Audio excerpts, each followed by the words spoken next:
গল্পের নাম জঙ্গলের সেই ছায়া। একদিন ভোরবেলা গ্রামের এক কোনায় থাকা ছোট্ট কুঁড়ে ঘর থেকে বের হলো রূপা নামের এক কিশোরী মেয়ে।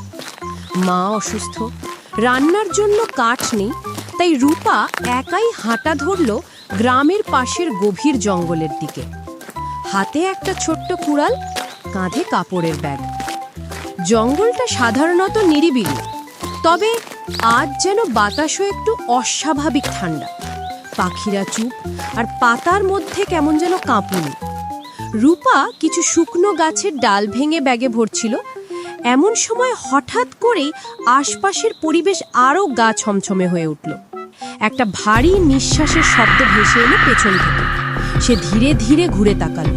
তার চোখের সামনে দাঁড়িয়ে আছে বিশাল এক দৈত্য, লম্বায় অন্তত 10 ফুট, চোখ দুটো আগুনের মতো লাল, শরীর ঢেকে আছে কালো লোমে, আর তার মুখে ধারালো দাঁত। রূপার হাত থেকে পড়ে গেল কুড়ালটা। সে কাঁপতে কাঁপতে পেছাতে লাগলো। দৈত্যটা গর্জন করে উঠল, এই জঙ্গল আমার, তুমি এখানে কি করছো মানুষ কন্যা?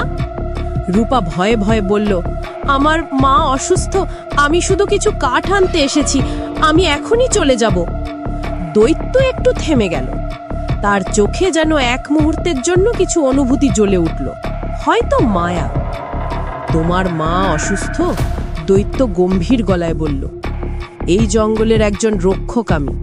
বহু বছর আগে এক মানুষ আমার ওপর বিশ্বাসঘাতকতা করেছিল, তাই আজ আর কাউকে বিশ্বাস করি না। কিন্তু তুমি প্রথম যে ক্ষমা চেয়ে কথা বললে। রূপা কিছু না বলেই শুধু মাথা নোয়ালো। দৈত্য হঠাৎ করেই একপাশে সরে গেল। তার বিশাল হাত বাড়িয়ে দিল কিছু শুকনো কাঠের গুচ্ছ। এই নাও, ফিরে যাও, তবে মনে রাখো, কেউ যেন এই জঙ্গলের শান্তি আর ভঙ্গ না করে। রূপা বিস্ময়ে কাঠ নিল। তুমি কি খারাপ দৈত্য না? সে সাহস করে জিজ্ঞেস করল। দৈত্য হাসল, গর্জনের মতো শব্দে। খারাপ আর ভালো সবই দৃষ্টিভঙ্গি, আমি শুধু পাহারা দিই এই জঙ্গলকে।